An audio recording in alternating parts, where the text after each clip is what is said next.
Bismillahirrahmanirrahim. Assalamualaikum warahmatullahi wabarakatuh.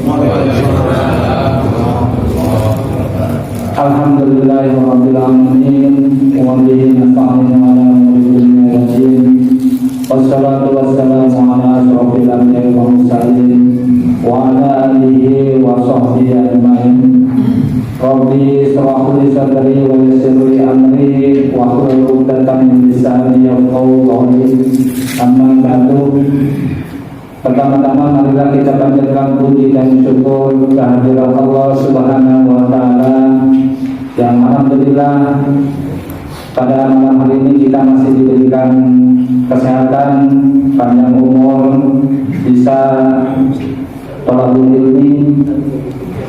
Salawat serta salam semoga kita limpahkan kepada junjungan Nabi kita Nabi Muhammad sallallahu alaihi wasallam, pada keluarganya, sahabatnya, dan insyaallah kita selaku umatnya mendapatkan syafaat hingga yaumil qiyamah. Amin. Yang kami hormati Al-Mukarram Bapak DLG Hikmatullah yang alhamdulillah sudah ada di tengah-tengah kita. Yang kami hormati Bapak Ketua RW 06 beserta jajarannya, yang kami hormati para kesepuhan, alim ulama, serta jamaah Masjid Al-Mukarramah. Marilah kita buka pengajian pada malam hari ini dengan bersama-sama membacakan basmalah. Bismillahirrahmanirrahim. Waktu dan tempat kami persilakan.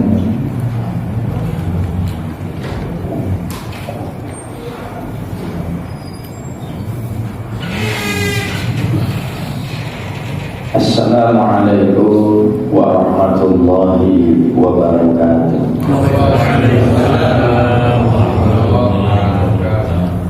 Alhamdulillah, alhamdulillahilladzi faddalana ala katsirin min ibadihil mu'minin.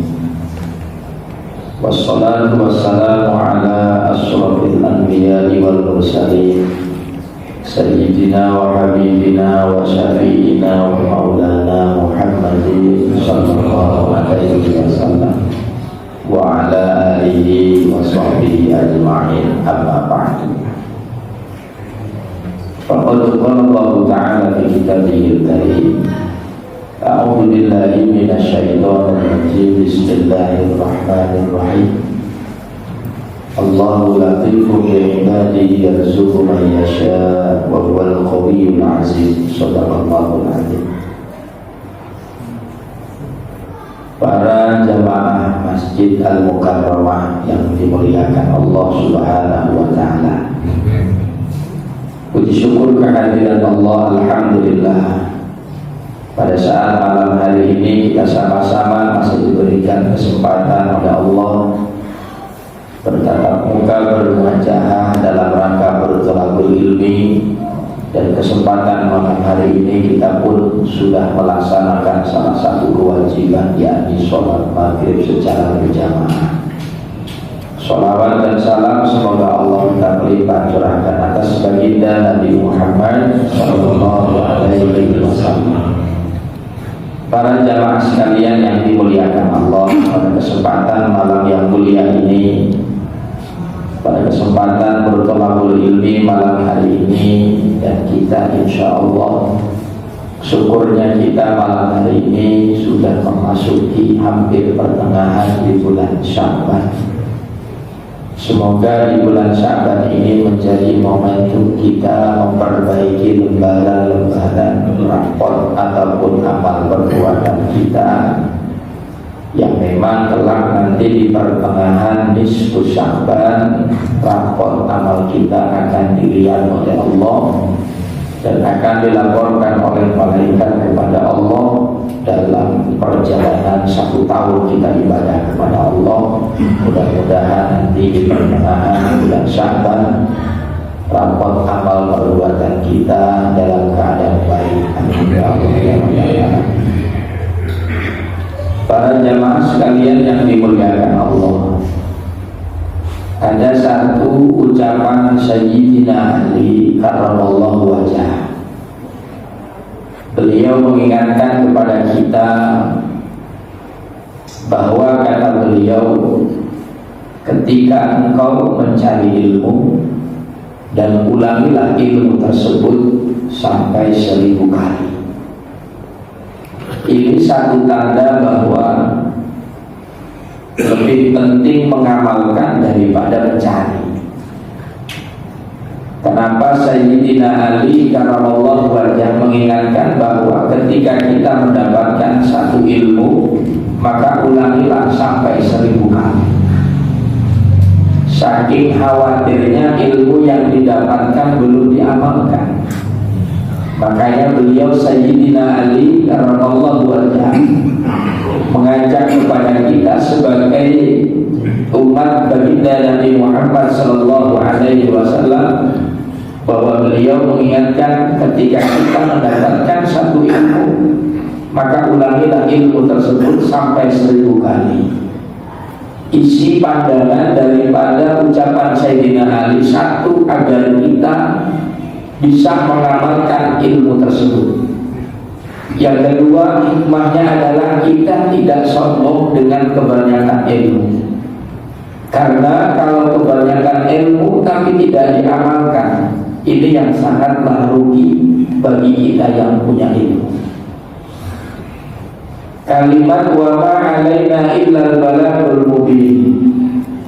Ya Muhammad, sampaikanlah sekalipun memang itu tugasmu memang tabligh. Yang disebut dengan tabligh adalah menyampaikan. Dan apa yang disampaikan sekalipun potongan ayat cuma satu tapi maknanya luar biasa, sampaikan. Maka ini pengertian bahwa apalagi kita ketemunya sebulan sekali, Pak. Bulan ini lagi ngaji, ingat bulan depan ketemu hilang. Apalagi selang-seling terus-terusan. Maka ucapan Sayyidina Ali ini mengingatkan bagi kita. Dan pada kesempatan malam hari ini, alangkah baiknya kita mengulas kembali pada saat kita bertemu dalam bulan yang lalu. Kalau memang sudah diamalkan, mudah-mudahan itu menjadi ladang amal buat kita dan menjadi salah satu penyelamat kita di hadapan Allah Subhanahu wa Ta'ala. Teringat dengan ucapan Sayyidina Ali. Sayyidina Ali mengingatkan kepada kita di dalam pertemuan minggu yang lalu atau bulan-bulan yang lalu. Kalau memang tidak salah, Bapak juga mudah-mudahan masih ingat. Ketika Sayyidina Ali ditanya tentang persoalan 3 amalan yang dicintai oleh Allah. Ingat ya Pak? Apa amalan itu? Pastinya semua manusia tahu amalan yang dicintai oleh Allah adalah 1, as-sholatu fi waqtiha. Bahkan ada yang mengatakan amal yang paling dicintai oleh Allah adalah amalan sholat.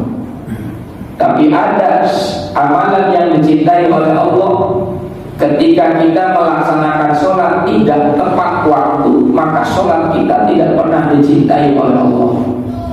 Karena sholat yang dicintai oleh Allah adalah awal waktu, pada saat Allah awal memanggil, kita langsung datang melaksanakan kewajiban kita sebagai hamba.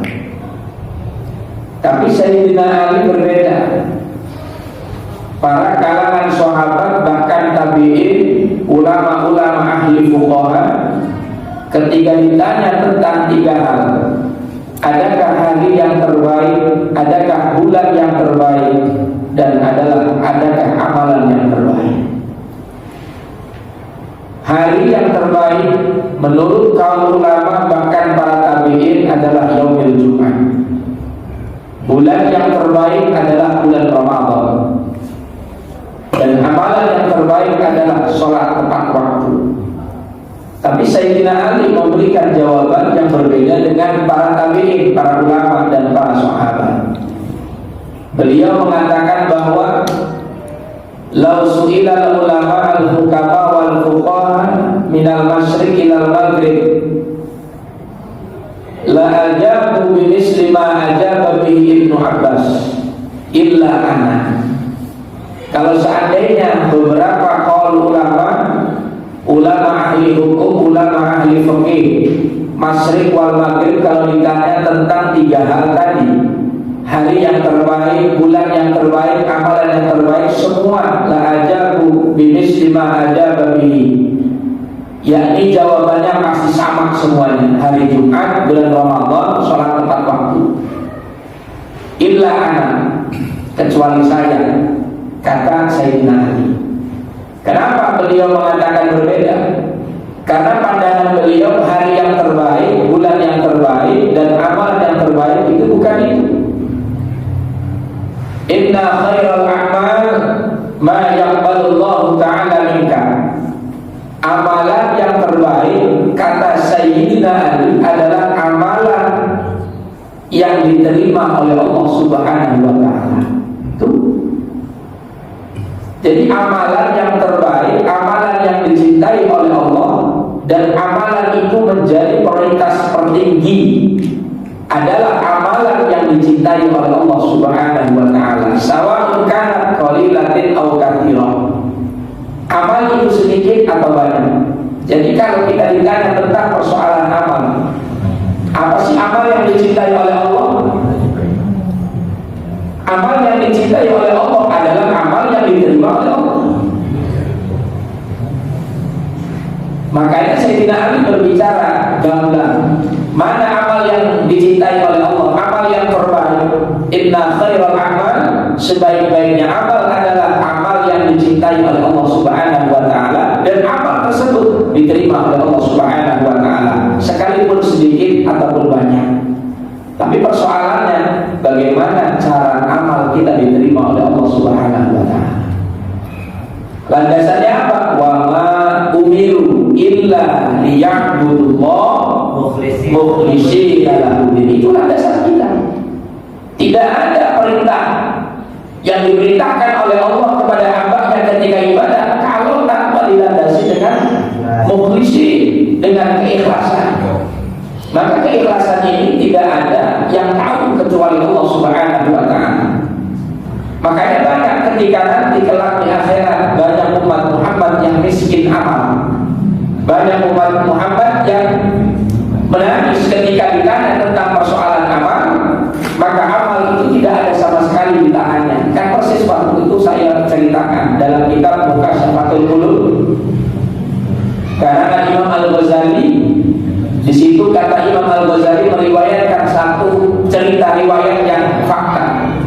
Diriwayatkan siapa namanya ahli ibadah tersebut, namanya Abu bin Hashim. Abu bin Hashim ini seorang ahli ibadah. Bahkan beliau terkenal dengan tahajud. Tahajud itu Pak, semenjak balik sampai dia berumur sekitar 60 tahun belum pernah putus tahajud. Gak kayak kita. Kalau kita kan tahajudnya kalau ada maunya doang, kalau ada masalah tahajud, kalau nggak ada libur. Itu. Kalau Abu bin Hashim ini tahajudnya semenjak balik sampai dia umur 60 tahun belum pernah putus. Suatu ketika dia lagi mau bermunajat kepada Allah, mengambil air wudhu, ada seorang makhluk yang dikirim oleh Allah, yakni malaikat. Dan malaikat tersebut berwujud manusia, dan saat itu berhadapan langsung dengan Abu bin Hashim saat selesai wudhu. Kagetlah Abu bin Hashim, assalamualaikum waalaikumsalam. Siapakah kiranya Anda wahai manusia? Saya adalah kiriman dari Allah, yakni malaikat. Apa maksud tujuan Anda bertemu dengan saya? Saya ingin melihat ibadahmu wahai Abu bin Hashim. Dan apa yang kau bawa? Saat itu makhluk tersebut lagi bawa catatan. Begitu pada saat ditanya apa itu? Buku amal yang dicintai oleh Allah. Ini catatan khusus amalan yang dicintai oleh Allah bagi manusia yang melakukan. Maka Abu bin Hashim itu bergembira saat mendengarkan kalimat ini. Bisakah saya melihat catatan itu? Boleh. Begitu saat diberikan oleh malaikat, dilihat oleh Abu bin Hasim dari lembaran pertama, lembaran kedua, lembaran ketiga sampai terakhir, namanya tidak tercantum dalam catatan amal tersebut. Sedih Abu bin Hasim, bahkan nangis, kaget melihat catatan tersebut tidak ada. Apa? Sehingga Abu bin Hasim bilang, wahai malaikat, kenapa Allah tidak mencatat amal perbuatan? Padahal aku semenjak balik sampai detik hari ini belum pernah meninggalkan ibadah kepada Allah. Apa kata malaikat tersebut? Kata malaikat, aku diharapkan oleh Allah untuk mencatat amal ibadahmu seumur hidup. Saat itu menangislah Abu bin Hasim. Kenapa nangisnya? Percuma kita sujud sampai lama-lama kita sujud, bahkan kita tahajud berjam-jam, tapi tidak ada catatan dalam catatan amal kita. Apa kata Abu bin Hasim? Apa yang menyebabkan engkau diharapkan oleh Allah? Maka malaikat itu menjawab, aku diamanatkan oleh Allah tidak mencatat amal perbuatanmu, wahai Abu bin Hasim, karena engkau hanya memikirkan hablum minallah. Apa? Ketika manusia itu hanya memikirkan hablum minallah, dia sombong. Kenapa sombongnya? Hakikatnya dia menjadi ahli ibadah yang hebat. Padahal ada makhluk Allah yang diciptakan yang harus kita muliakan. Siapa? Saudara kita, kerabat kita, tetangga kita, bahkan keluarga kita. Duribat alaihim dhillatu aina masukifu illa bihablin Allah wa hablin nas. Kalau kita pengen mendapatkan rahmat kasih sayang Allah, pengen mendapatkan keberkahan, bahkan pengen mendapatkan kasih sayang dari Allah, jangan sampai kau lupakan, perbaiki hubungan hablum minan nas, hablum minallah. Kalau hubungan kita dengan Allah gampang, mudah sekali. Kenapa mudahnya? Saat itu saya pernah menceritakan juga, kalau tidak salah itu ada seorang pemuda yang seumur hidupnya mencuri kain kafan. Ingat? Ini kan sama-sama. Berarti kurang, lampunya kurang terang. Ada seorang pemuda seumur hidupnya dia mencuri kain kafan jenazah. Begitu saat dia bertobat kepada Allah, bertanya kepada Malik bin Marwan, Khalifah Malik bin Marwan menjawab, dosamu itu kecil, maghfirah ampunan Allah lebih besar. Sekalipun engkau bermaksiat ujung masyriq wal maghrib, dunia ini penuh dengan dosamu, kalau engkau taubatan nasuha, maka ampunan Allah lebih besar daripada maksiat. Tuh. Kenapa? Ini sebuah anugerah yang diberikan oleh Allah kepada umat Muhammad.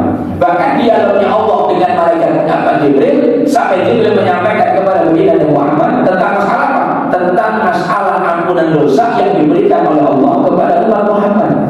Dari awal, pertama dialognya setahun, turun sebulan, sebulan seminggu, seminggu 1 hari, 1 hari 24 jam, 24 jam kelamaan.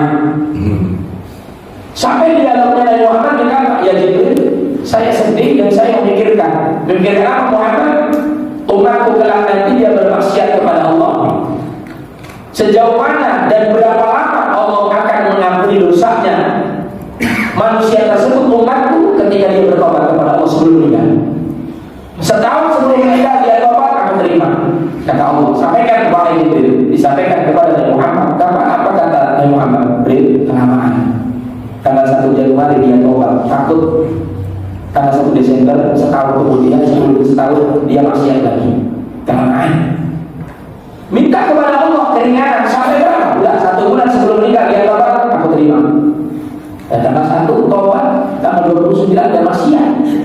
Kelamaan Tuhan. Coba beri sampaikan kepada Allah sampai 1 minggu. 1 minggu kelamaan. Sampai ke 1 hari. 24 jam dia dalam 1 siang dia bertobat, takut dia sebelum jam 1 malam dia maksiat. Kelamaan beri sampaikan kepada Allah 1 jam 60 menit.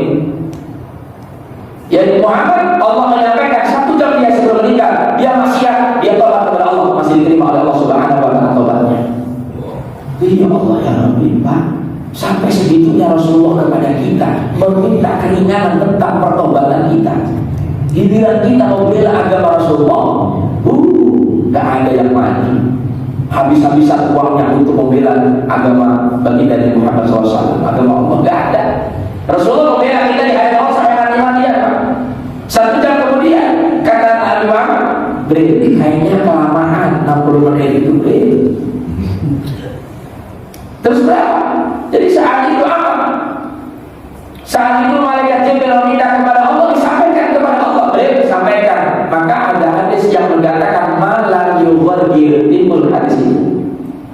Selagi roh itu tidak menyeberang di ujung tenggorokan, selagi dia pada saat itu bertobat kepada Allah, maka Allah masih membuka pintu tobat terakhir.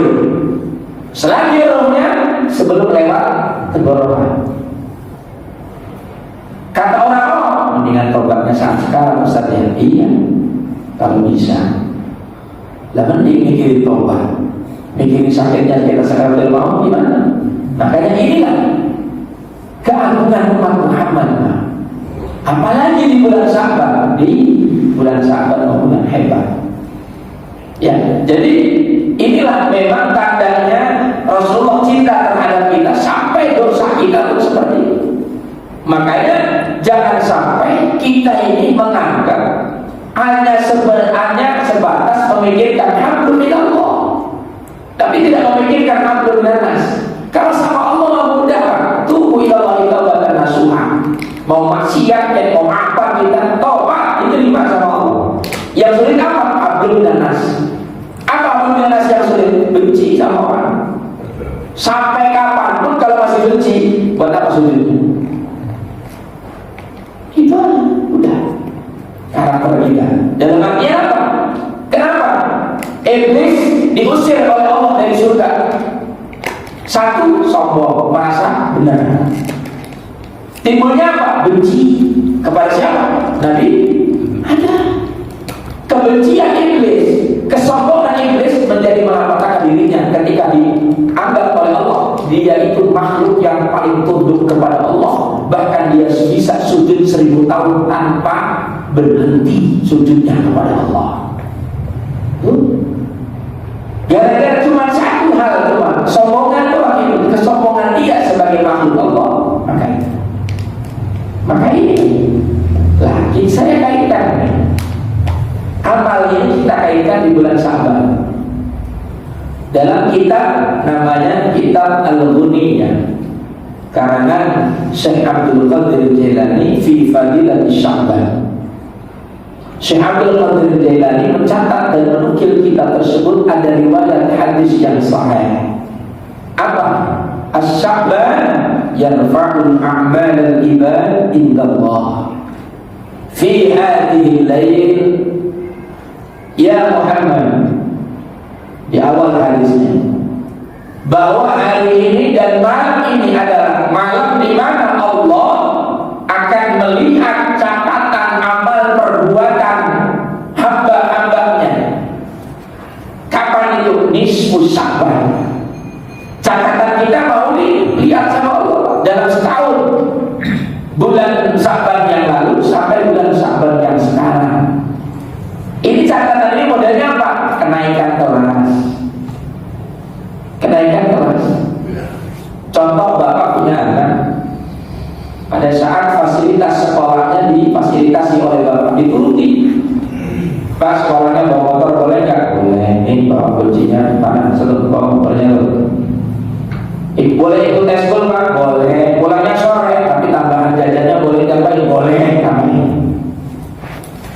Tuh. Sekarang itu kebanyakan tugasnya di online pak. Saya nggak punya HP, udah nanti beli jasa itu. Begitu saat kenaikan kelas bagi apa? Nilainya alhamdulillah pak, dari ujung sampai ujung belum semua. Perasaan bapak gimana? Perasaan gimana? Kecewa. Itu ada kita dipanggil kasih dulu. Saya, bapak ini heran. Kamu sekolah minta dimotorin, kasih motor. Katanya ikut eskul, jajannya ditambahin. Bahkan pengen pegang HP, bapak beli HP itu HP. Tapi mana buktinya rapotnya kayak ini? Tuh, bisa jauh kayak mana? Ya kan? Nah sekarang ini, udah nanti pas masuk sekolah lagi, awas. Gak ada yang namanya bawa motor, gak ada tambahan jajan, gak ada yang namanya bawa HP. Udah sini. Tuh, fasilitas yang pernah kita kasihkan kalau bikin kecewa kita, diambil kan? Diambil kan? Diambil. Sekarang saya pengen nanya, Kalau seandainya susah Bapak Allah melihat rapor kita jelek, tidak ada perubahan sama sekali dari tahun kemarin sampai tahun sekarang, masih layak Bapak ketemu Ramadan?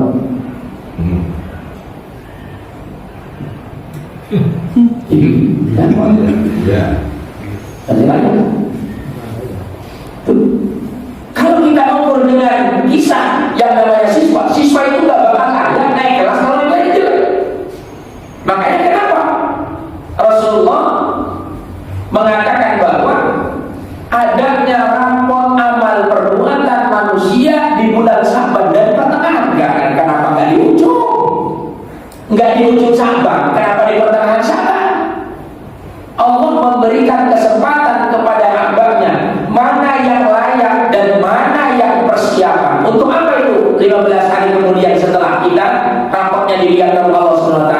Persiapan 15 hari sebelum Ramadan. Coba 15 hari sebelum Ramadan benar-benar nyiapin diri apa enggak? Apa memang kesempatan Ramadan tahun ini hampir sama dengan Ramadan yang kemarin? Itu. Dan alangkah sedihnya Pak. Dan ini bukti nyatanya kita sahabat kita masih ada. Apa? Allahumma barik lana fi Rajab wa Sya'ban. Baru 2. Wa balighna Ramadan belum. Dan kalimatnya juga Pak, ya Allah ya Rabb, mudah-mudahan Engkau menyampaikan umur kami ketika datang bulan Ramadan. Itu kalimatnya. Maka ketika saat adanya Ramadan, bainar Rajab wa Ramadan Sya'ban, di tengah-tengah. Dan Sya'ban inilah penentuan amal kita jelek atau baiknya di hadapan Allah Subhanahu wa taala. Nah, kalau kita hitungkan kesepakatan betul ulama, para ulama NU, kesepakatannya malam besok itu diskus Sya'ban kalau nggak salah. Lihat di kalender yang lain juga sama. Ya Pak, kalau ya, kalau sama. Tanggal 7 malam 8. Ya, kalau nggak salah ya, benar nggak salah? Benar nggak? Pasal itu ya. Iya. Kalau memang benar ya ikuti Rabu Kamis Selasa. Semua bagus. Ya. Artinya apa? Malam Selasa atau malam Rabu di Sya'ban itu malam penentuan amal kita. Kata Rasul, "Atani Jibril alaihi salatu wasallam fi hadhihi lail."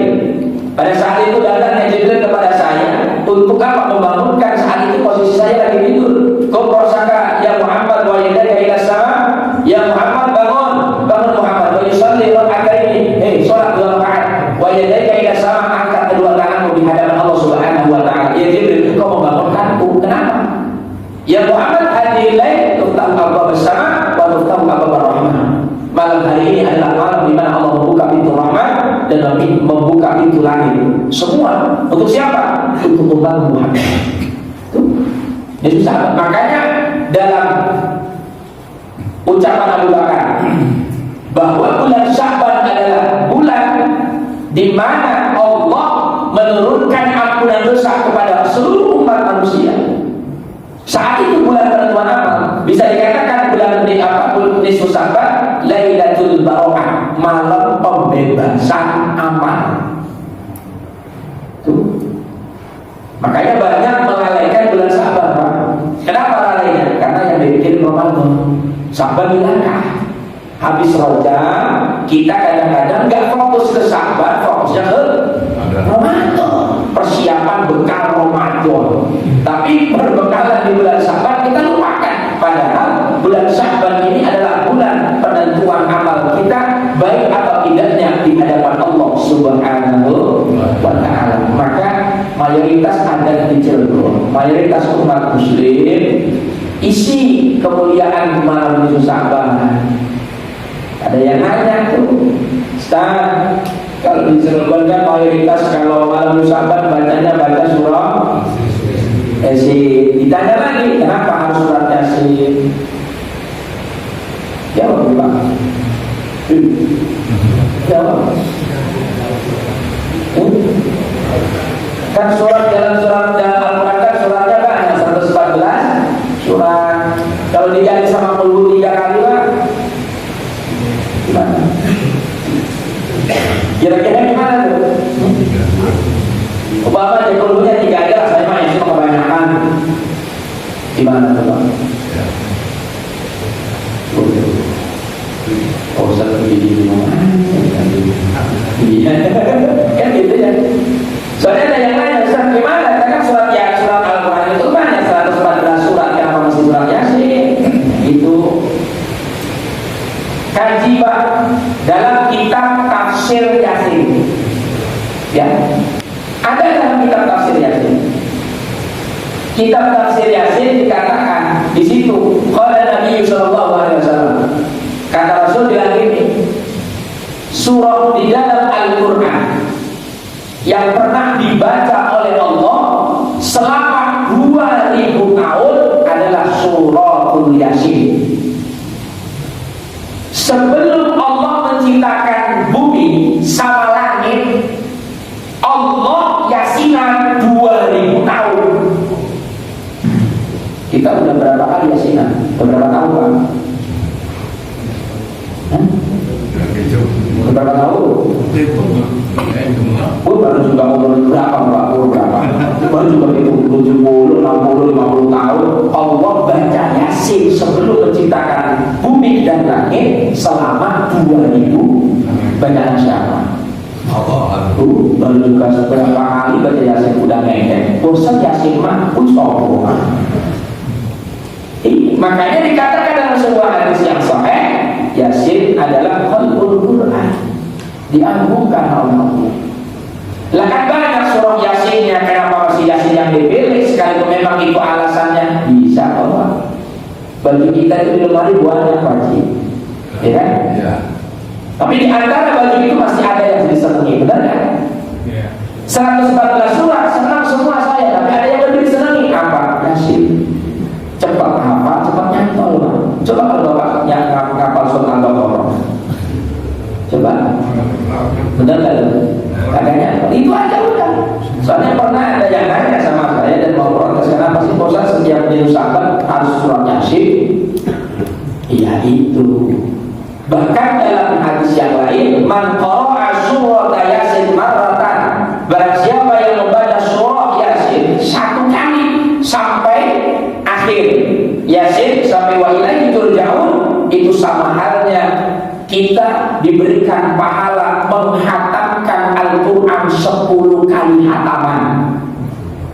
Amin.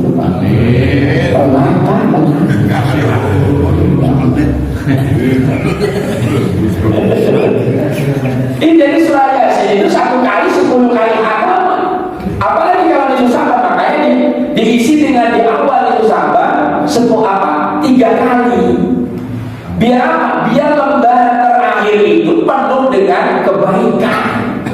Dan malamnya kita jangan sampai kelewat sulusan lain bermunajat kepada Allah Subhanahu wa taala. Isi itu dengan salat-salat sunnah, ya minimal taubat, hajat, tahajud, isi dengan salat sunnah tasbih, lumayan Pak. Isi. Makanya pada saat Rasulullah ditanya oleh Siti Aisyah, ditanya oleh para sahabat, ya Aisyah, apa yang dilakukan oleh suamimu ketika saat datangnya itu sahabat? Saya ketika bertemu dengan itu sahabat, saya dalam keadaan berpuasa. Kenapa saya dalam berpuasa? Karena pengen saat Allah melihat rapot amal saya dalam keadaan berpuasa di hadapan Allah. Itu Rasulullah. Nabi Muhammad padahal gak punya dosa, amal ibadahnya hebat. Ketika itu sahabat, dia dalam keadaan puasa karena malu kalau seandainya catatannya ada yang jelek. Kita mah hebat Pak, bukan nabi, bukan ulama, bukan kiai, bukan ahli ibadah. Pas itu sahabat, nyantai Pak, beneran, nyantai beneran. Gak puasa itu sahabat, lah sunnah ini udah hebat. Saya pernah mendengar surah daripada Allahumma fillah aku yang uji Pak. Orang yang ngengkeng, bahasanya gitu, cek bahasa Sunda itu ngengkeng Pak. Kalau ada yang ngengkeng masalah kesunahan Nabi yang jelas-jelas itu sahih, maka dia tidak pernah sedikit pun dipertemukan oleh Allah di hadapan baginda dan Muhammad SAW. Itu mana coba? Lah yang modelnya gini Pak, saya bilang di majlis ini, siwak, perhatiin kalau maghrib ke hari pakai siwak Pak. Ada tapi pura-pura nggak kelihatan. Pura-pura lagi. Apa ya saya matanya udah bulat ya Pak? Padahal Bapak semua pakai siwak saya nggak kelihatan. Coba ngomong ahli sunnah, tapi sunnah yang paling ringan aja dilewat. Coba mana buktinya pada saat itu saya menerangkan dan kita coba hadis hadisnya soal semua. Mana coba yang punya siwak? Gak ada.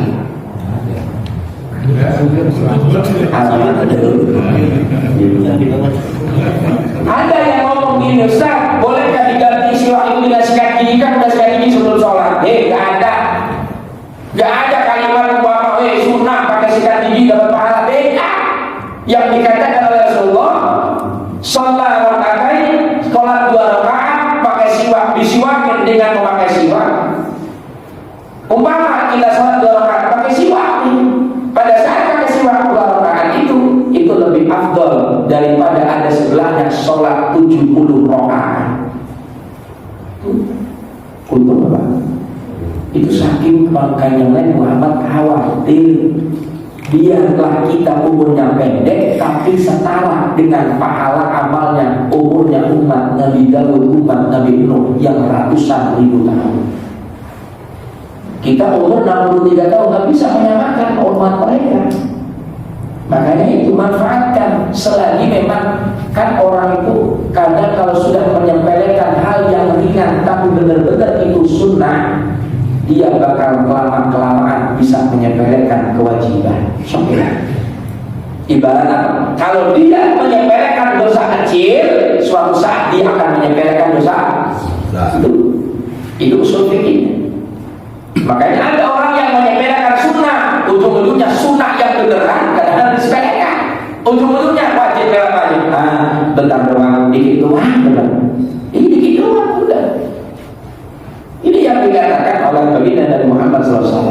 Makanya kembali lagi Pak, ya, isi kemuliaan itu sabar dengan berbagai macam ritual dalam arti ibadah kepada Allah Subhanahu Wa Taala.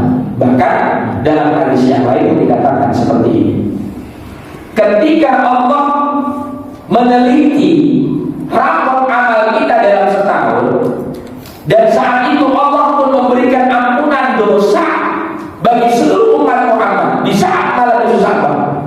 Tapi kata Allah, kecuali syirku billah, orang yang masih syirik, orang yang masih menyekutukan Allah, saat itu tidak ada ampunan dosa dari Allah Subhanahu Wa Taala ketika stempel bukunya sudah ditutup oleh Allah.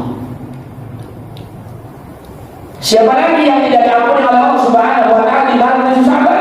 Qatilur rahmi, orang yang masih tidak mau menyambung tali silaturahim. Tuh, malam itu sabar. Makanya buat jauh-jauh rasa istilahnya kita ini ya Allah ya. Percumanya apa? Ya kita ibadah, rapor kita ini contoh mau ditutup sama Allah. Kok orang itu kan? Jadi buang tuh.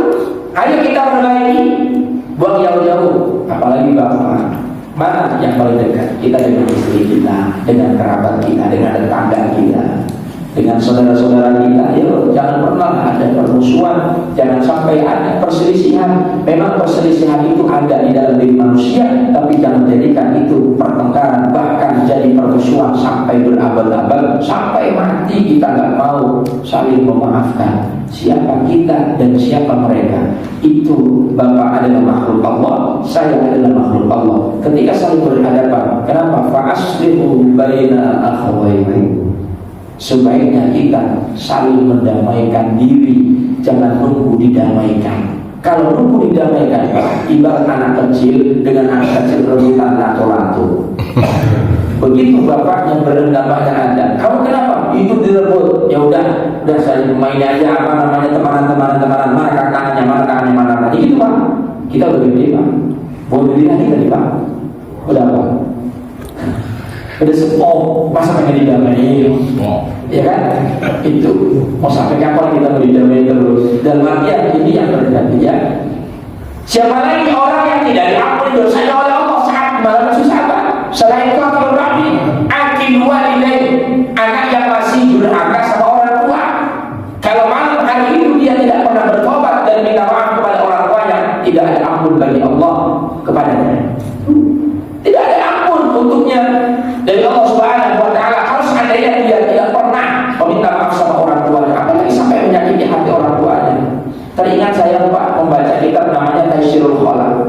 Hadisnya diriwayatkan oleh Sayyidina Ali radhiyallahu anhu. Para membaca. Sayyidina Ali bilang, tidak ada kesempatan bagi anak yang pernah meneteskan air mata orang tuanya sebab kedurhakaannya. Kesempatan apa? Kesempatan wangi surga, bau surga tidak pernah diberikan oleh Allah kepadanya kalau anak itu pernah meneteskan air mata atas kedurhakaan perilakunya sama orang tua. Dan kita kasih riwayat daripada Sayyidina Ali radhiyallahu anhu. Makanya orang tua itu nggak ada batasan di hadapan Allah. Wakilnya orang tua itu Allah Subhanahu wa Ta'ala. Jadi sekali lagi Pak, amal yang paling baik adalah amal yang diterima oleh Allah. Caranya bagaimana amal diterima oleh Allah? Mukhlishina lahuddin, berusaha tinggal berapa lembarnya? Malam Ahad, malam Senin, malam Selasa, 2 lembar lagi Pak. Lembaran angkot kita tinggal 2 lembar lagi mau dilihat sama Allah. Kalau bisa sabar, masih ada waktu juga. Takut apa? Takut kita belum memperbaiki 2 lembar, Allah ngambil umur kita dalam keadaan kotor hati. Apa yang dibawa hatinya? Tuh. Berarti baiknya diadakan sholat nifus sabar gitu ya. Kenapa? Baiknya berarti dilakukan sholat nifus sabar. Kalau memang kita mau melakukan sholat pada saat ba'da maghrib itu sholat nifus sabar, monggo silakan, nggak masalah. Selagi syariat itu tidak menyalahi aturan akidah, lakukan. Sholat menyalahi aturan atau tidak? Tidak. Kecuali sholatnya itu tidak ada aturan. Umpama satu takbirnya nggak ada, salamnya cuma 1 kali, umpama baru jangan. Tapi kalau selagi sholat itu sama halnya dengan sholat-sholat yang lain, sekalipun sunnahnya tidak nampak di dalam muakkad dan ghair muakkad, silakan. Contoh kecil ini, sama halnya dengan pemahaman puasa yang dikhususkan. Banyak orang yang salah mengartikan, kalau puasa di hari Jumat nggak boleh, puasa di hari Sabtu nggak boleh, dikhususkan di hari Jumat nggak boleh.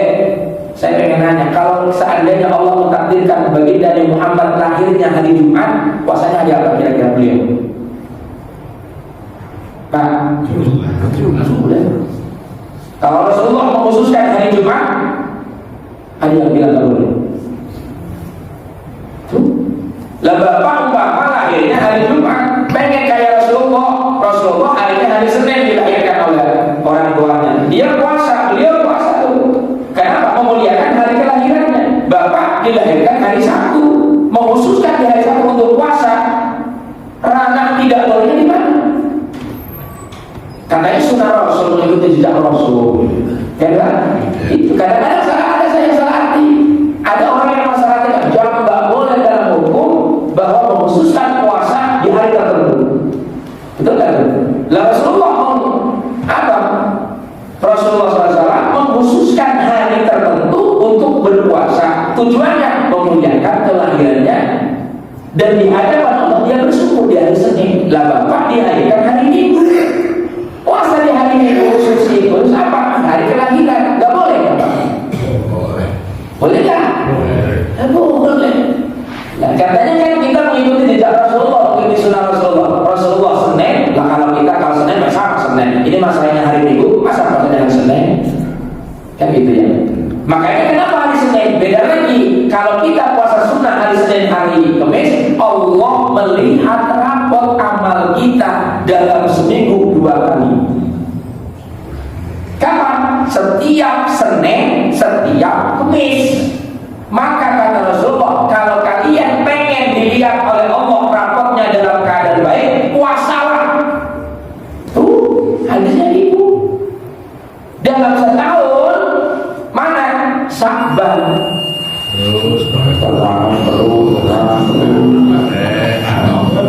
Memulai semangat. Memulai pada semangat.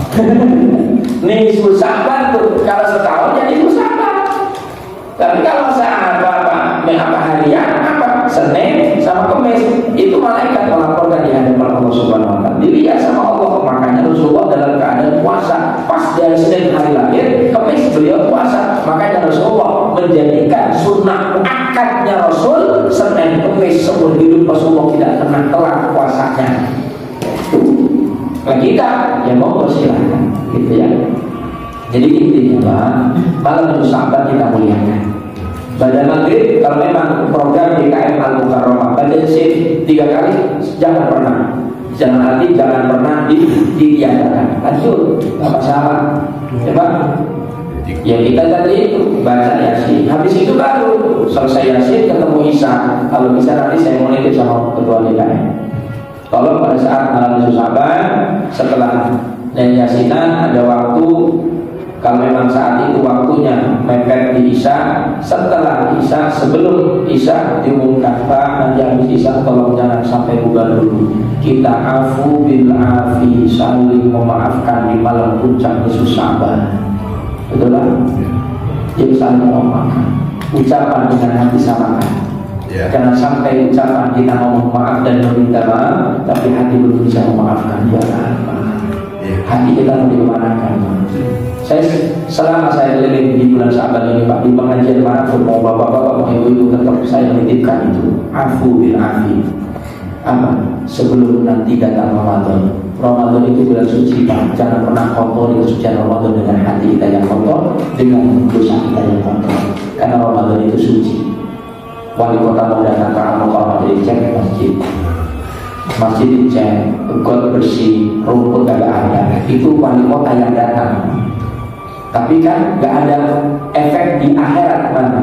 Wali kota bisa masukin bapak-bapak ke akhirat, ke surga. Gak ada. Giliran Ramadan diminta pengen ketemu, begitu didatangkan oleh Allah di hadapan kita nyambut dengan hati yang kotor. Allah Akbar. Ya. Oke, itu saja yang saya dapat sampaikan. Kurang lebihnya saya pribadi mohon maaf. Ya, bukan saja untuk istilahnya lanjut Pak. Ini tadi bilang khairul amal as-salatu fi waqtiha. Ya, mengamalkan ilmu. Apa sholat tepat waktu? Ini bilang. Ya, kita tutup dengan doa. Allahumma shalli ala sayyidina Muhammad wa ala ali sayyidina Muhammad. Ya Allah ya Ghafur, ya Allah ya Rahman, ya Allah ya Wahhab, ya Allah ya Razzaq, ya Allah ya Fatah, ya Alim alimna majahilna bi nikmatika wa ja'alna min ibadika sholihin. Allahumma anfa'na bima 'allamtana wa 'allimna bima yanfa'una ya arhamar rahimin. Allahumma ya Allah ya Fatah ya Alim, ya Allah ya Fatah ya Alim, ya Allah ya Fatah ya Alim. Alimna ma jahilna min nikmatika wa ja'alna min ibadika sholihin. Allahumma barik lana ya Allah fi Rajab wa Sya'ban wa balighna Ramadan wa balighna Ramadan wa balighna Ramadan bi rahmatika ya arhamar rahimin. Allahumma tawwid umurana ma'al a'mal salihah wa sa'il sadana wa nawwir qulubana wa sabbit imanana wa ahsin a'malana ya arhamar rahimin. Rabbana atina fid dunya hasanah wa fil akhirati hasanah wa qina adzabannar. Walhamdulillahi rabbil alamin. Assalamualaikum warahmatullahi wabarakatuh. Terima kasih kepada Bapak Kiai Haji Abdullah yang telah memberikan tausiahnya. Mudah-mudahan ini bermanfaat untuk kita semua. Dan marilah kita tutup pengajian ini dengan membacakan doa bersama-sama. Demikian, terima kasih. Assalamualaikum warahmatullahi wabarakatuh.